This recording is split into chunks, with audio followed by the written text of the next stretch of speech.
young people. So we currently building some basic trainings. So we decided to build like a basic introduction to data science training where we focus on data analytics.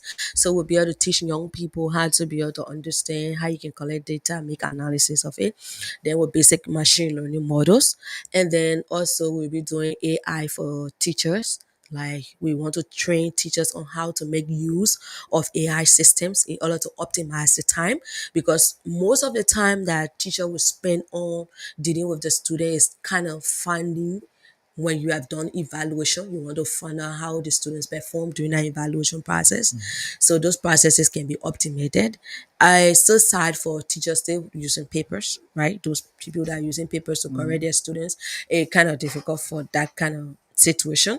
But if you're a lecturer that is dealing with university students that sent you email with the work, it's easier for you to use the AI tools. Then also if you're a teacher that also still using Blackboard to teach, but you can still develop your plan using AI tools. You can also be able to, if you're teachers that use PowerPoint presentations, they have AI there to help you build beautiful presentations and what be able to visualize concepts in an easier way for students to understand. So we are going to roll out such trainings. So we're still building partnership with institutions that will give us that ability to be able to roll out this training at an affordable and sometimes free, so that we can get more people on board. Those are things that we're going to do for free. And then also we are open to helping institutions roll out trainings for the staff to understand how they can be able to build a data infrastructure and how they can be able to maintain if one is built for them as well as a professional. So, and then we are building an e-platform where we're gonna roll out most of our trainings and also work with trainers within the librarian area that can be able to help librarians understand some of these concepts from a librarian perspectives. There are a lot of training out there, but librarians sometimes the accent will be different. The way Indian will say certain words might be different the way librarians will say it, and that can also affect performance. If you don't understand someone's diction when you're speaking, it's hard for you to relate to whatever concept they are trying to teach you. But you get real librarian real time giving you some intellectual conversation around certain topics on this e-platform that we're going to build. And we're also open to building e-learning platforms for institutions as well. So there are just a couple of things that we have to roll out there to help students to be able to help them improve in our community. By the way, I do teach at the University of Liberia Data Science Department. So Okay. I run two courses there, Introduction to Data Science and then Python for Data Science. So there are many things that we're doing on the ground to be able to help build that consciousness when it comes to data So, what are the reactions from the students? in Yeah. my class.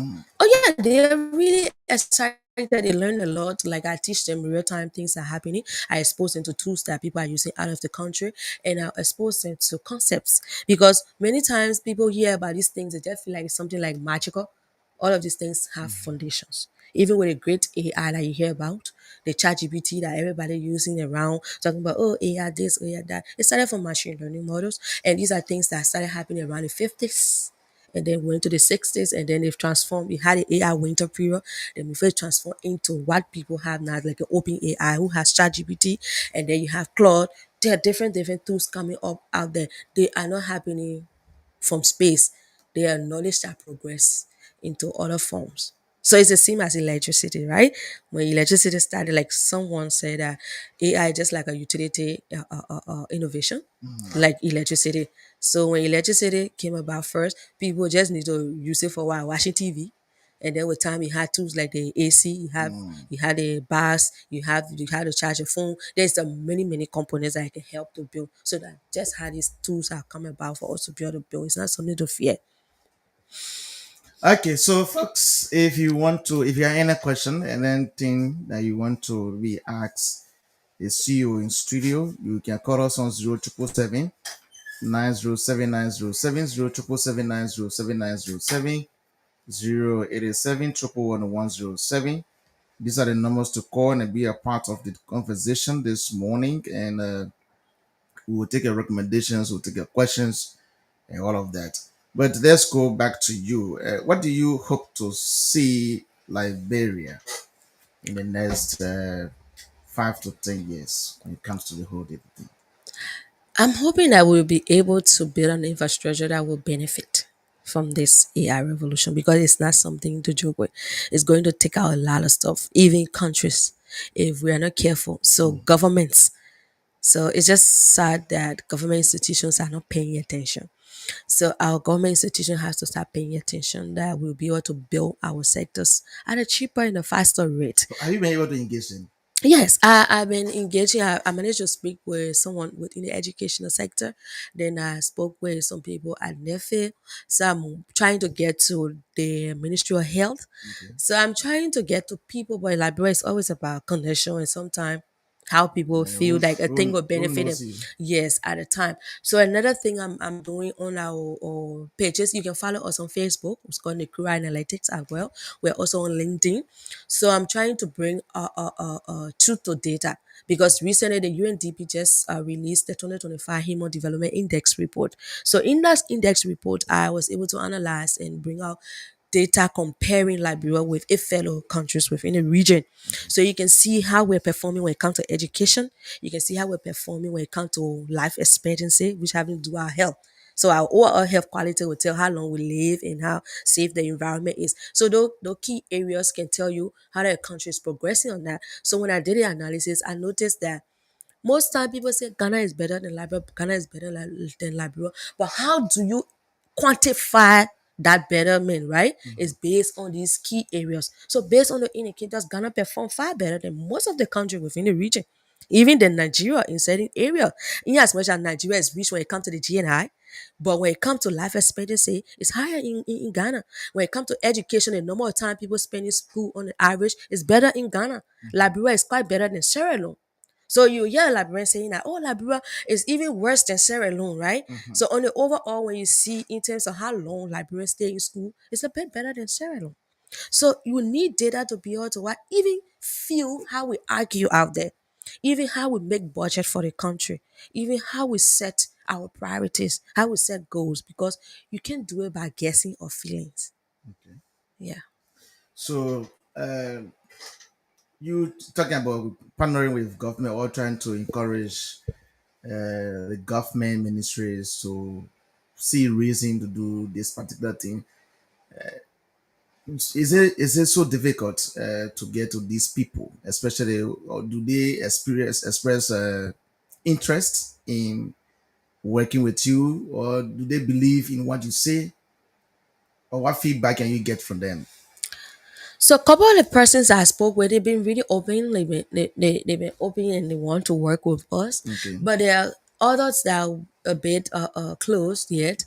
And I feel like it require more engagement. I cannot like say they haven't been open, but the few that have been able to have access to, they've been open to me. Like they say, oh yes, we'll find time. Even though the finances are not there, this, we'll do that. Like I even encourage some. I said, no, it's not so much about money. Okay. It's about how we can leverage these tools because there are many tools out there. You can leverage it to be able to build systems. You don't need much, like the way some people feel like you need millions of dollars. No, you can start from somewhere. Even private institutions, it's a time for you to what digitalize everything you're doing to be able to benefit more. It will even help you reduce cost. Okay. Yeah. Okay, call us on 07779079070 077907907. We are still here, and this is something that is welcoming, and we will have more of these people in the country. But do you also have plans to work with other institutions that are also doing the same thing with you in order to build just a system together, or are you just doing it alone? I've been open for collaboration, so that's why, like I said, I've been building partnerships. So I'm open for collaboration. I talk to people that I feel like we could complement each other. So there is still that room for collaboration in every form. Yeah. Okay, so collaboration, so it's open. So if you come, you can come with your open minds to also share your ideas with the Nuclear Analytics, and we have other institutions too as well. Like you say, you partner with I know how many institutions you trying to partner with them. Yeah, they especially schools. I don't know whether you'll be able to get any of the schools for you to beside the universal library. For now, I have not started talking to other schools. So I have planned to what my partnership will benefit high schools. Probably maybe we can say back to again we can backtrack it to education ministry. Okay. So maybe when I'm able to get the rightful persons that are in certain areas like for curriculum development, I will I will initiate a conversation to revise the curriculum that will be able to help our students while and survive in these areas that have to do with AI, data science, because that's the future. A lot of stuff that's going to be built will require fundamental knowledge in this area, like taking advantage of linear algebra, taking advantage of statistics, because those are key pillars that build these systems that you hear about the AI, the data science tools or the machine learning tools. They are all built on linear algebra, statistic, probability. So how can we strengthen our curriculum to make students fit within our areas? So even to partner with high schools, we'll be able to build summer programs that students can take advantage of these areas to build them for the future to come. So those are areas I'm thinking of. Okay, so the issue of data protection too, confidentiality is something very important. So I Okay. don't know what's the plan in that as you be in the data with the data system for people. How are you going to protect them? Because some people they may not like certain data to be in the public, so they need their data to be protected and all of that. Yeah, I agree with you. The issue of data protection is something that the whole world is fighting with. So you hear about cyber crimes, right? Cyber security, right? There are people who their job is just to break through people's systems to break out information for their own benefit or Yeah, whatever. Just how you is got it people. hacking a system? Yes, just how you got people in the real world, they're criminals, right? So you got cyber criminals. Then you also got the blue guys who fight the cyber criminals, just like the way we have the police, right? So getting your, I would give that an analogy that people may understand. Maybe locally, maybe you have a data center or you have a space in cloud and then you're paying for, maybe it's owned by Google or it's owned by Microsoft. Those kind of arrangements are more safer than you trying to get something cheaper or from building your own servers online. So most time when the cloud side is taken care of by bigger institutions, it's like having a shop at the central, right? The likelihood for you getting to be for criminals to enter is less likely as compared to having a shop in West Point somewhere in the corner, right? So I would advise institutions like when I'm working with you, we should get our databases or our backup services, cloud services from institutions that are reputable, that they go extra mile to protect the information. And also when we're building systems, we're building it with in mind to reduce the likelihood for it to be broken into. So there are many tools out there that people use to reduce the time their systems will be hacked. But hacking and cyber criminal, there are things that happen around within the digital space. So it depends on who may be compromised because at times, sometimes not even from outside, they can compromise the system from inside based on somebody giving out information or somebody being too careless with their password or something. There could be different reasons that institutions get hacked. Yeah, sometimes you will see they'll do maybe people from within will have to expose certain data, then Yeah, they will blame your institution to yeah, of because you set up the data, so they know that you believe that you know everything about their data. So anything that's out is you. yeah. So you also need to be protected in the process too. So this is Liberia, and we all know that we we all know that all of these things can happen. And let's know now, Liberia, like I said, we are far behind with this whole data thing. And in order for people to believe, especially those that are out there, in order for them to believe, what mechanism are you putting into place in terms of awareness?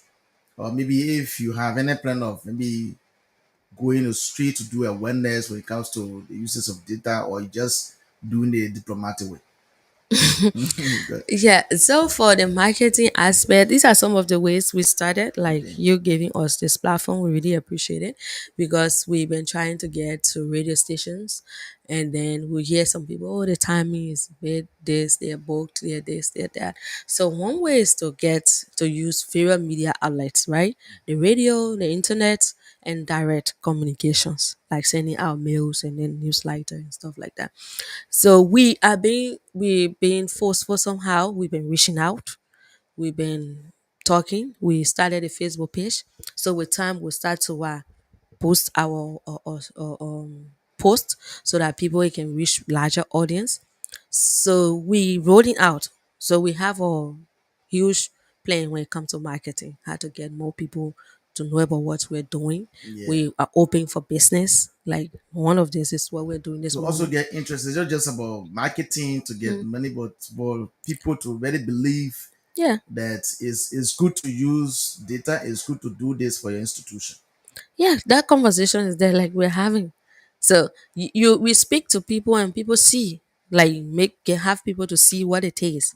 So there are demos, there are tools we are even building ourselves so that people can be able to use and make sense of that. So there are demos for you to see that this is beneficial to your institution. So that conversation is there, and we're also going to build tools that you can be able to see and know that yes, this is real. Okay, call us on 07779079070 077907907 11107. These are the numbers to call and be a part of the discussion. And if you have any question, you can ask. And if the explanation is clear, kudos. And so this is something that I want to know whether you are just focusing in Montserrat County, or is there any plan of going out to also partners with other institutions that are outside there, or you're only just in Montserrat? So we start from Maserado because Liberia is not too decentralized. Like most of the things happening right in Monrovia. So, but once you're able to get people in Monrovia to believe, so it's easier to go out there. So Okay. they can see that, oh yes, this thing is working for XYZ in Monrovia.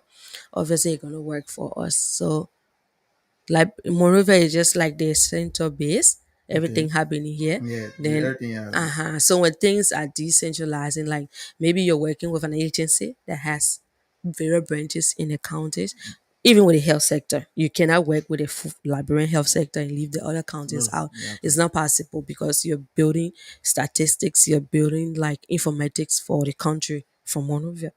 So there are data coming in from Lofa, Bombing, and other places. So we are still open to work with people outside. There are other NGOs that work directly with rural places. So their information they're collecting. So I would just like to stress on why people should choose us because it's very key. So we our sector specifics, like we build localized expertise for because you got people with choose tools from outside that was built for general audience, but our tools and our and infrastructures that will help you build is going to be what sector specific, and we are not going to make a general tool. We are going to make it in a Okay. specific way that you as an organization is customized to your activities. And another thing is we will help you get what deep knowledge in those industries, such as what we will generate information that will help all of us get deep knowledge on what health, finance, agriculture, education, and more. Another thing is we use local insights. We are not going to take things from outside. That is a strong understanding of the Liberian market and what context allowing us to craft solutions that fit with our local landscape. Many times people get software from outside, they have to customize it and play with it in a way, but still, ours, we're going to build it along with you. You're not going to get it, and before you start bringing someone to customize it, we'll build it from scratch so that it can fit in your day-to-day activities. And lastly, our innovation is our commitment to using our latest technologies and best practices in data science, delivering our cutting-edge solutions. So we are on top of our game with every technology within that space. We are in tune with what is happening out there. We are not a company that is built on outdated tool or understanding. We are built on real time things. We follow things as it happens, as it get along. So those are some of the benefits that you'll get by working with us.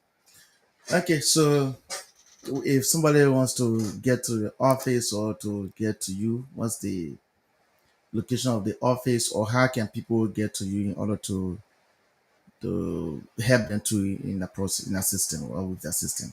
So you could contact us on 077 No, go ahead. Yes. 077 So that's number will reach directly to us. Then our email address is nekrurabono@gmail.com. So it's NAIKRUAHBORNOR at you'll get directly that's our email. So our team members, some are within country and some is outside. So business wise, you can reach out to us on those number or on our email address. Or you can visit our website, our Facebook page, and LinkedIn. So most of our works does not require us having an office space right now. Oh, okay. So we're not running I an was just office. about to, Yeah, we don't have an office space that's somewhere. But we work with what general spaces. You can meet us at the learning center. Sometimes we go there, and then at times we work from our various spaces. But when you get to us, you can obviously get from do you us. also build software, or you just only did that for We me? I done. No, it's data related softwares that we're trying to Okay. build. So even our applications that we're trying to bring out within the health and education is all data related because we want to be able to build that foundation that institutions can benefit from, even from the individual and institutional point. It's data science conscious softwares. Yeah. Okay, folks. She's Chulate K. Moba, and she's the founder and CEO of Necro Analytics. And they have. Do you also have maybe brochures or other thing to for them for people to just follow and Yeah, like if you go to our Facebook page and email us, we can send you our brochure. okay. Yeah. So like everything we do, the tools we use, how we build, you can see it there as well. So what can you now tell elaborate people, especially those who may like to express interest in this, or those who have not had any knowledge on the issue of data? What can you tell them? So there's just a lot I can tell you for now. If today is the first time hearing about data analytics or data science or AI, whatever some of the words that will put out there, take upon your time, go online Okay. and just find out the meaning of these words. So one simpler way I can put it is like keeping track of everything you do. Just imagine you someone calling. Yeah, I think we'll have we'll take the score before we continue.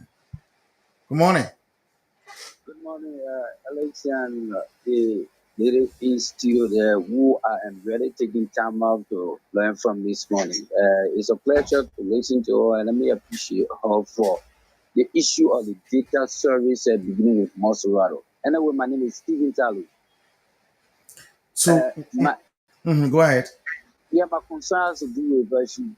Even though you ask her the question I really wanted to ask with respect to decentralization, I do believe the country is centralized, but the fact is, both of interior are also in the issue of this data. So I'm just encouraging her so that we set a team or coordinators per county or per region so that we all get involved in the story because I got so much interest in what she just explained.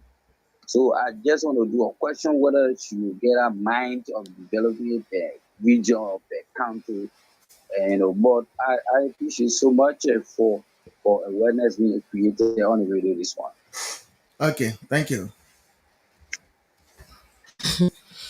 All right, thank you, dear. But I would still say that the building systems for Morovia, I still feel like the county is going to benefit. I think one area that you could benefit is trainings. So, like, Okay. we're going to roll out trainings and then we don't mind working with people within the counties because the trainings will be able to be a ground for why people having exposure and be able to understand how to use the tools. Maybe you are a data collector for the Ministry of Health that work in Sano or in the southeast, right?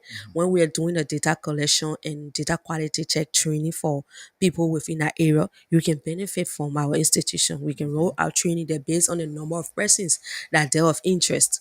So you can build our trainings, run our trainings, build tools that you can use within your space once you have internet connection.